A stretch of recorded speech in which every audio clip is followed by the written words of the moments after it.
সাজিয়ে তোলার পথে আমরা চলেছি।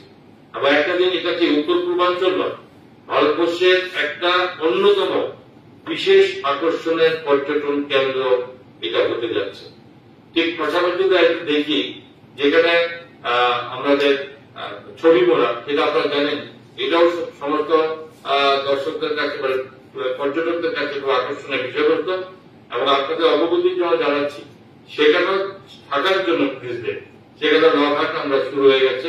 খুব সহসা বেশ কয়েকটি লঘাট এখানে যাত্রীদের পর্যটকদের উদ্দেশ্যে আমরা তুলে দিতে পারবো এবং সেটাকেও সাজিয়ে তোলা হচ্ছে। নতুন বোর্ড নামানো হয়েছে, যেটি ফ্লোটিং জেটি দেওয়া হয়েছে এবং সেটাকেও সাজিয়ে তোলা হচ্ছে সেটা। এবং এগুলোকে একটু গুরুত্ব সরকার দিচ্ছে আমরা, যে এই গুলোকে শুধুমাত্র তৈরি করানো যাতে টুরিস্ট আসবে। কমিউনিকেশন যদি সঠিক সুন্দর না হয় তাহলে কিন্তু টুরিস্টরা সহায় করে বিরক্ত আসতে চাইছে না। আপনাদের মাধ্যমে জানাতে চাই রাজ্যবাসী এবং সকলকে, যে রাজ্য সরকার আমাদের 4.5 বছরের সরকার আমবাসা দিয়ে সেখানে সেই জায়গাতে রাস্তা চওড়া করে মসৃণ রাস্তা করে দেওয়া হয়েছে, বাইরে যেতে পারে। হেলিপ্যাড আমরা শুরু করে রেখেছি, সহজ আমরা চালু করব।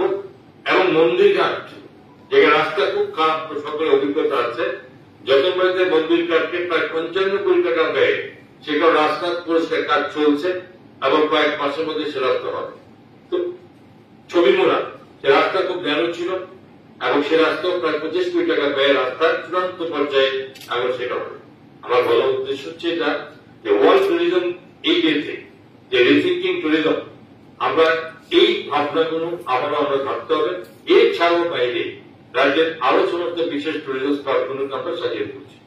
মাতা ত্রিপুরেশ্বরী মন্দির আপনারা জানেন, ভারত সরকারের প্রসাদ স্কিমের মাধ্যমে যে 37 কোটি 80 লক্ষ টাকা যেখানে আমাদের অনুমোদন দিয়েছে, তার মধ্যে প্রায় বোধহয় 19 কোটি টাকার মতো অলরেডি টাকা দিয়েছে।